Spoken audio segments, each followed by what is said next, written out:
Sonic games are built for replayability. Now, this isn't supposed to be a take or an opinion, this is an objective fact. Ever since the beginning, the game design of Sonic shared a lot of DNA from arcade games. Most arcade games function on the base principle of doing the same thing over and over to get better at it over time, and this can be seen with Sonic. It was this and speedrunning that shaped Sonic 1 and by proxy most other games that followed into what they were. So then, what's up? Why choose to make a video just to point out a single fact? Well, like pretty much everything I talk about on my channel, it all comes down to that funny little word, nuance. There's more to this topic than meets the eye. While every single mainline Sonic game is built for replayability, it doesn't mean every single one of them has the same amount of replayability. Well, hold on, before we can talk about the specific games, why are Sonic games specifically so replayable? I mean, what about Mario? They're both platformers, and obviously while both are different, why aren't both of them the same level of replayability? What makes Sonic so special? In Mario, most of the time you get through the levels, beat the game, boom, game's done. Sure, you can go back to the levels to get better at them, I mean, speedrunning is a thing for a reason. However, for the most part, a majority of your enjoyment is coming from that first playthrough, that initial experience. However, with Sonic, you go through the levels, beat the game, and buddy,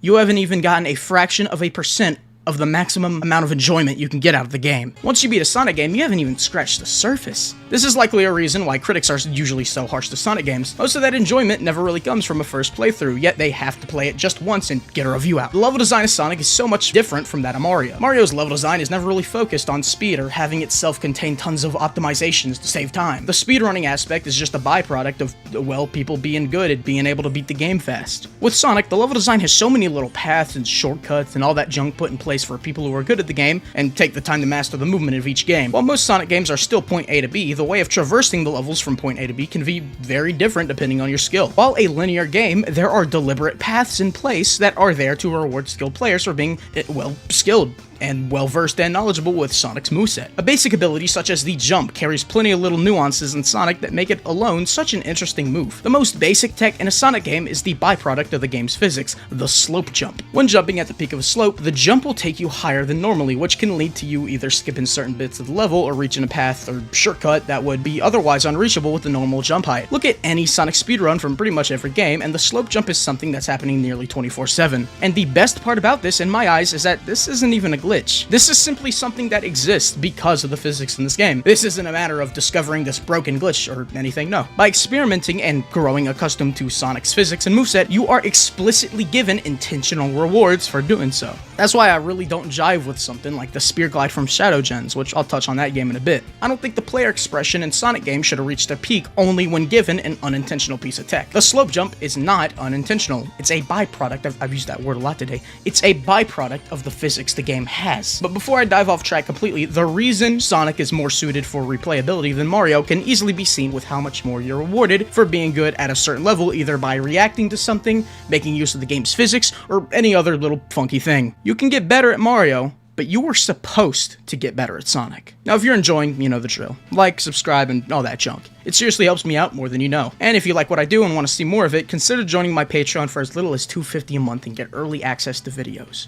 But anyways, let's get back to it. So this leads me to the main topic. Why do certain games seem to suffer from this replayability problem? As time goes on, a good number of Sonic games have revealed themselves to me to be a more binary experience that don't accommodate themselves as well to the whole replayability thing. Now, lack of replayability doesn't make them bad games necessarily. However, it does make them age worse in my eyes, and is always a good thing when these games are more replayable. And when I say less replayable, at the end of the day, even some of the worst Sonic games in terms of replayability are usually more replayable than the most replayable Mario games. So it's not like this huge, horrible thing if a Sonic game isn't that replayable, but also, this is Sonic, it's supposed to be replayable. Now, this is gonna piss a lot of people off, but this is a big reason games like Sonic 2, 3, and Mania tend to get really old with me, while games like 1, CD, and Superstars stick with me and give me more to chew on. Let's compare two stages from Sonic 1 and 2. Marble Zone and Chemical Plant. Now, these stages aren't very similar at all, but they still prove a point that could be proven with any other stage. And I should also preface, because I keep bringing up Marble Zone in these videos, I don't think Marble is even close to the holy grail of Sonic levels or how they should be designed. I don't necessarily want another stage like Marble, but it exists, and I like it,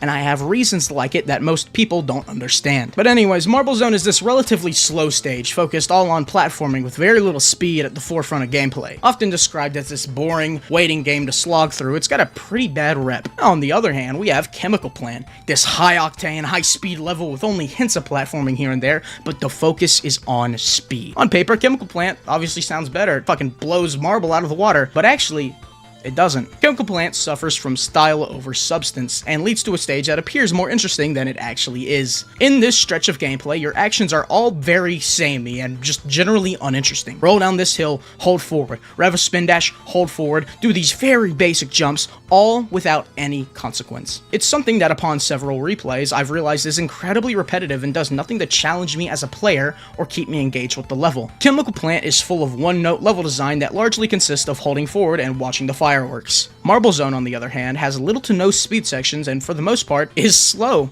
especially for Sonic standards. However, this matters very little when you look at what you're actually doing in the stage. Now, I'm not gonna say that the platforming here is outstanding or groundbreaking, because when you break this level design down, it's all rather basic and blocky platforming that even something like Mario could outclass rather consistently. However, where this stage really shines is in the challenge, the consequence of failing, and bringing it right around to the topic of the video, replayability. While Marble Zone does consist of pretty basic platforming, that basic platforming is actually pretty engaging and challenging. There's several traps, lava pits, spikes, badniks with spikes. This level can pass you around like a blunt if you try to brute force it like it's nothing. And at a casual level, it can be frustrating and a bit boring with the existence of multiple bits of level where you're forced to slow down to push a block and ride it across the lava. Except, you aren't.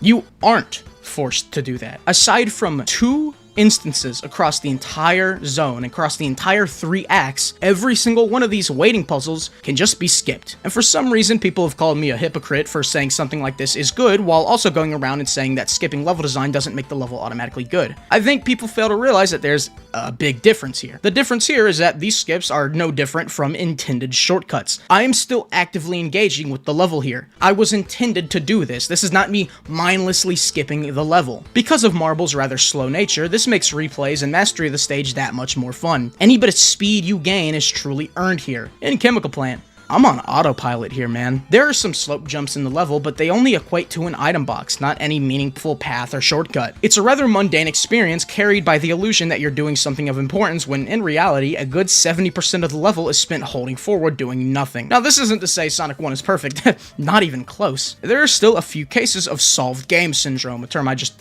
made up. Take Spring Yard Act 1, for example. While I think it's a fun act, when you find out the most optimal way to beat the stage, replaying the act afterwards consists of doing the same very easy mundane inputs that are easily executed every time for an act that can be beaten in like 20 seconds. Now to make people even more upset, let's compare Sonic 3 to Superstars. Yep, we're going there. Ice Cap is a fun zone, right? Well, kind of. However, on replays, this might be one of the most boring zones out there. This is another case of solved game syndrome. Near the start, you take this one path, and the entire rest of the stage is pretty much just a straight shot consisting of very basic jumps and not much else. It's all very binary with barely any player expression to be had. It's very easy to master, and once you've mastered it, it's just doing the same thing every single time. Now, in comparison, Sonic Superstars Frozen Base Act 1 delivers on all fronts and makes for probably the best snow level in franchise. This stage is full of nothing but constant opportunities for the player that are never given to them, but are always there and able to be taken advantage of by a skilled enough player. This level is a masterclass of Sonic level design, and it's a damn shame almost nobody talks about it. This level is full of creative level gimmicks that hold actual depth to them, unlike most one-note gimmicks within 3 or Mania, and can act as both obstacles or assists to help the player progress more efficiently. These treadmills are the shining example of this, having a switch that can be toggled every now and then to make it go left or right. This one mechanic holds so much depth that influences how the entire stage is played. But the stage as a whole is absolutely brilliant and full of speedrun potential. It's full of substantial platforming that with skill is able to be turned into your bitch through full maneuvering and utilization of Sonic's moveset. Just look at this skip real quick that I discovered using a slope jump. Fuck, I love this game. You guys seriously need to fucking play this game again. Like, seriously, these are some of the best classic Sonic levels out there. I'm serious, I fucking love this game. Superstars is my crack. I'm smack dab in the middle of my Superstar survival, and any scumbag, any lowlife, any reused JPEG that I slurped down, I did it because I liked it. Murder. Hell, I loved it. I'm sitting here, I'm just itching. I'm itching to play the game again, and you think what? You're gonna ratio me? Some tweets are gonna get me to stop me from glazing what I wanna glaze? Well, that ain't happening! Not on my watch! And now we go back to Sonic 3. See what I mean? It's also binary. Now, something I tend to hear a lot about certain games, like Superstars or Sonic 1, is why should I replay the game if I didn't like it? And that's a very reasonable counter-argument. And if you don't want to replay the game, well, you don't have to. It's not my decision to make. However, Sonic is probably the one franchise this doesn't really work for. Like I've said throughout this entire video, Sonic is made to be replayed. If you're a Sonic fan who won't give the game another chance because you didn't enjoy it, well, it's a little ignorant. Now, choosing not to replay a game is perfectly fine. Let me just preface, perfectly fine. You don't want to replay the game, you don't have to replay it. But when it's used as an argument, that's when things get a little stupid. People will say this, pretending like they don't know that Sonic games are about replayability. If you don't want to replay the damn game, that's fine, but I've always found that judging a Sonic game off the first playthrough is genuinely a horrible way to view these games. People usually tend to like the Sonic games with better first impressions more than others that have weaker first impressions. And on the surface, no duh, that makes total sense. However, an interesting thing that I found out is for most of the time, the stronger a first impression is in a Sonic game, the worse it is. Let me explain. Shadow Generations is a game loved by, pretty much everyone. It's got good levels, tons of spectacle, yada yada. So this begs the question, why am I bored of it? Now this isn't a matter of me being over the boost formula or any bias or anything like that because, well, I have the original Sonic Generations to compare it to. A game that to this day, I still replay quite frequently and never truly get bored of. I've been playing it for about 7 or 8 years now, and Shadow Generations for only 1.5. Yet, I get considerably much more enjoyment out of Sonic Generations. Why is that? And it's not because Shadow Gens has less stages, which I'm sure was the first thing you all were thinking. But to be completely honest, and to dumb it down just a little bit, Shadow Generations is not designed as well as Sonic Generations. Sonic Gens is home to a good handful of incredible stages that are all so tightly designed. They're so dense with obstacles, reaction tests, platforming, and the works. These stages throughout all of their runtime will have you locked in and active, as performing well at these stages requires your full attention for the most part. These stages are tightly designed. I mean, there's so many little precise inputs you're doing constantly, and it's just so damn fun, for one. Like God, part of me wants to make a video just on this game, because this right here is the peak of 3D Sonic. But anyways, Shadow Generations on the other hand, yes, these stages for the most part are well designed. They've got some good stuff going on. However, it suffers from a big problem, and well, to dumb this down as well, it's too easy. Shadow Generations is slower, full of less precise inputs, and to get the most out of speedrunning, you'll be using an unintentional tech rather than engaging with the actual level. The level design just has less going on, and that, on top of the slower speed of the game, nailing certain skips just becomes way easier. The game is just too easy. When comparing both games, I'd like to think I've memorized the most optimal route for each of these levels. However, with Sonic Generations, it's not always guaranteed that I successfully execute that route. Once you learn the most optimal route, the game doesn't tell you, oh, you figured it out, here's a free personal record every run. No. I've fallen on my ass over and over again on Sky Sanctuary because it is tight. For a level like Sunset Heights, my shit is low cortisol. I am yawning. Not necessarily a bad stage, but I feel as though it's way easier to be good at this game compared to Sonic Gens. And that makes the skill ceiling feel pretty low, which is something you don't want out of a game built on replayability. Now, this isn't to say I'm fucking popping out world records like it's nothing for Shadow Gens. God, no, not even close. However, with Shadow Generations, executing these routes is so much easier, and the only real thing I'm left to do is optimize the hell out of the route I found. With OG Gens, I gotta spend a good dozen hours just perfecting the route I've already got down and making sure I pull them off consistently. Optimizing my run, calm down, I haven't even gotten my run down normally, and I think that's where this inner conflict happens within me. Shadow Generations is a game I like, yes, but when there's this other game down the street that's just it but better, and despite being old as shit offers me more replay value, I think I gotta go with it. Now, something interesting I thought I'd point out is that I started this whole section of the video saying that the better the first impression is, the worse the game actually is. But, fuck. Vanilla Sonic Generations might be the only game this doesn't apply to. Sonic Generations has everything down when it comes to its skill floor and skill ceiling. Anybody can get through these levels pretty painlessly. Sure, Planet Wisp might have filtered out some of the weak-willed, but overall, everyone fucking loves this thing. I was gonna say Superstars got close, but god, those bosses just ruined it for everyone. If not for the bosses, people would have likely given way more chances to these levels and in turn grow attached. Sadly, that's not the reality we live in. But, yeah, Sonic Generations. This game is so fucking good. I mean, seriously, it manages to keep the skill floor so incredibly low, while not compromising on the actual level design. It keeps the skill ceiling high and the skill floor low, which is a very hard balance to do, especially for this franchise. This might be the only game in the franchise to perfect that balance, seriously.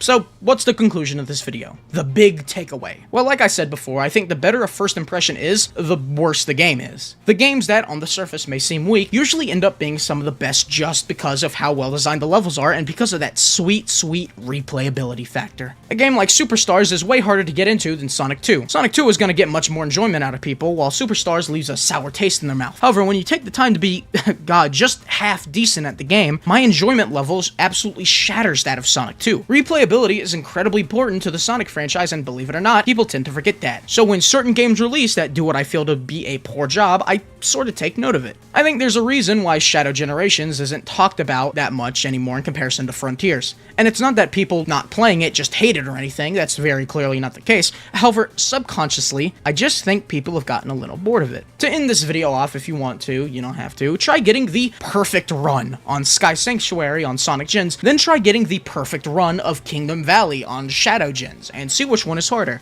I think you'll find the outcome pretty interesting. But anyways, if you enjoyed, be sure to like, subscribe, and comment what you think about this whole topic. If you want to go the extra mile, you can subscribe to my Patreon for as little as $2.50 a month and get early access to videos. I'll see you all next time.